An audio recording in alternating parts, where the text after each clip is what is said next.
नमस्कार।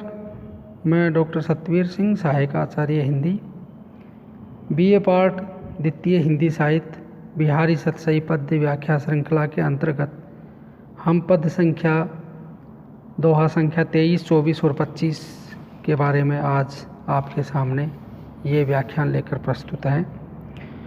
इस व्याख्या का जो शब्दार्थ है वो और जो अर्थ गांभीर्य है वो आपके सामने हम प्रस्तुत करेंगे और ये कुछ इस तरह से है। 23 नंबर। मरत प्यास पिंजरा पर्यो सुवा समय के बेर, आदर दे दे बोलियत बायस बली की फेर। पिंजरा सुवा मतलब है तोता, बोलियत मन नहीं बोला जाता, बायस का मतलब होता है कौवा। तो यहाँ बिहारी कहते हैं कि समय समय का दोष है, नीतिपरक दोहा है कि समय का बहुत बड़ा फेर होता है, समय बदलता रहता है। और वो एक ऐसा उदाहरण देते हैं कि जिस तोते को हम अपने पिंजरे में रखते हैं और उसको अपने अच्छा फल वगैरह सब कुछ खिलाते हैं, लेकिन आज जो पिंजरा में जो तोता है वो तो बेचारा बैठा है, उसको कोई कुछ नहीं खिला रहा है। जब श्राद्ध पक्ष होता है तो श्राद्ध पक्ष में कौवे को, कुत्ते को, इनको रोटी दी जाती है।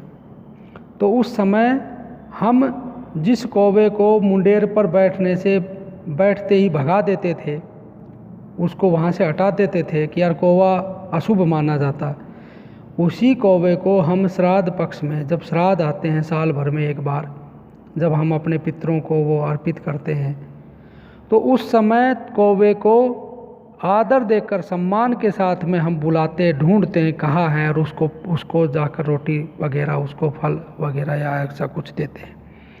तो वो कहा है कि जो घर में बैठा हुआ सुआ है वो तो बेचारा चुपचाप है, उसको कोई नहीं पूछ रहा है, और जो कौवा है जिसको कोई नहीं पूछता साल भर, उसके लिए सम्मान देकर उसको बुलाने, क्योंकि अब समय, बेर मतलब समय, बार, अब उसका समय है कि कौवे को हम बुला रहे हैं।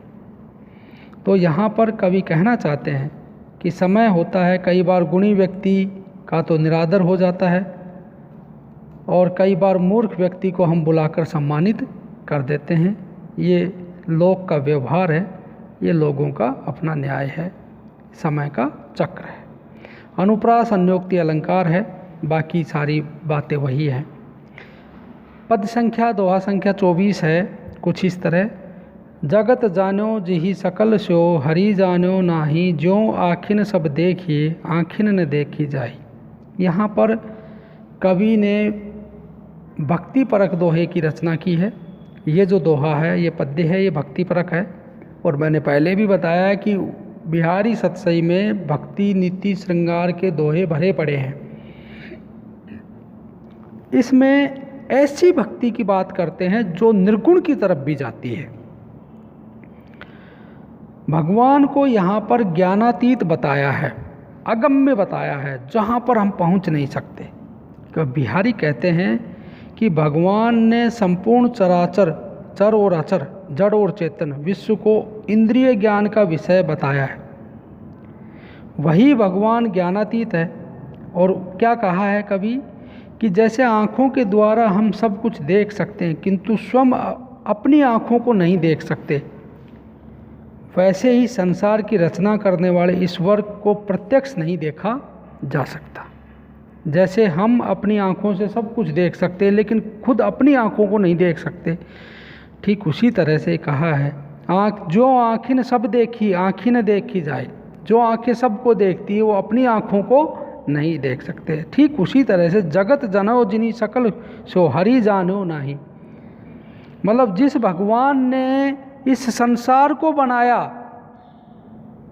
उसको तो देख रहे हैं, लेकिन जिसने बनाया यानी जो ईश्वर है, भगवान है, उसको हम जान नहीं पा रहे, उसके बारे में हमें पता नहीं है। तो यहाँ पर कवि ने भक्ति परक इस पद्य के माध्यम से निर्गुण की तरफ भी जाते हैं और कहते हैं कि इस पूरी सृष्टि के जो पालनहार और सृजन करता है, उस सृष्टि को तो हम देख लेते हैं लेकिन उसके निर्माता है, जिस घड़े को बनाने वाले जो कुम्हार है उसको भूल जाते हैं और घड़े की हम प्रशंसा करते हैं।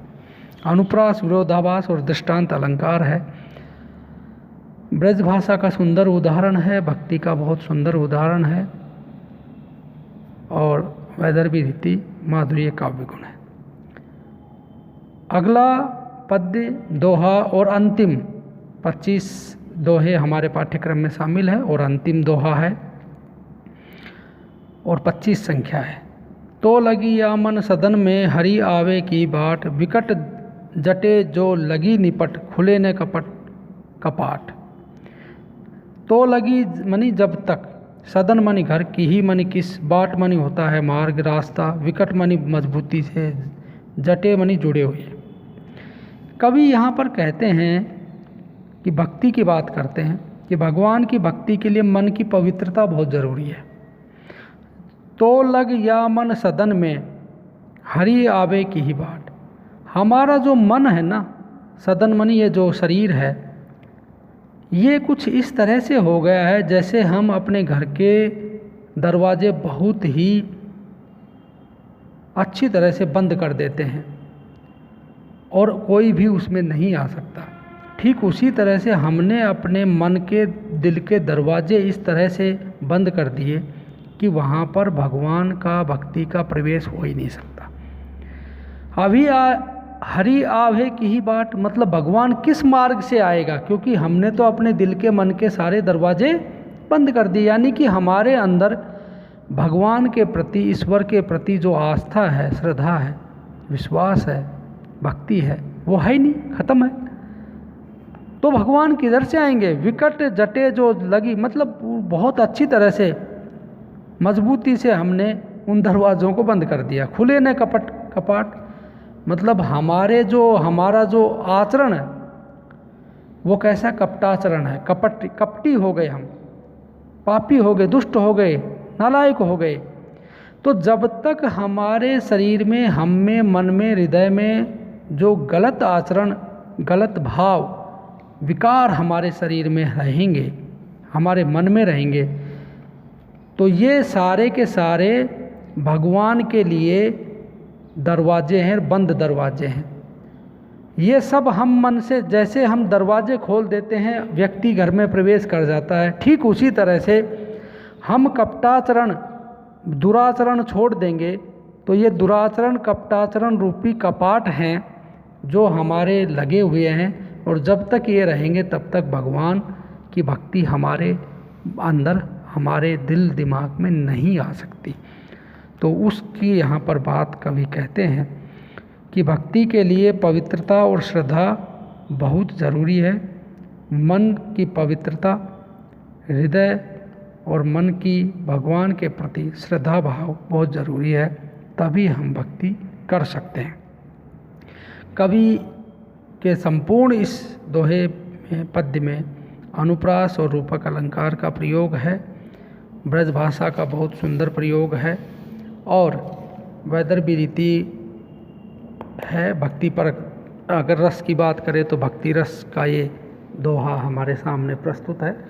तो इस तरह से प्रिय विद्यार्थियों, हमने बिहारी सतसई के निर्धारित जो दोहे हमारे पाठ्यक्रम में शामिल थे, उनकी पद्य व्याख्या आपके सामने प्रस्तुत की है। आशा है आपको पसंद आएगी और आप इसको देखते रहिए। यदि आपको कहीं कोई समस्या, दिक्कत हो तो जो अलग अलग समूह बने हैं उन पर भी आप अपनी बात को रख सकते हैं और बात कर सकते हैं। धन्यवाद।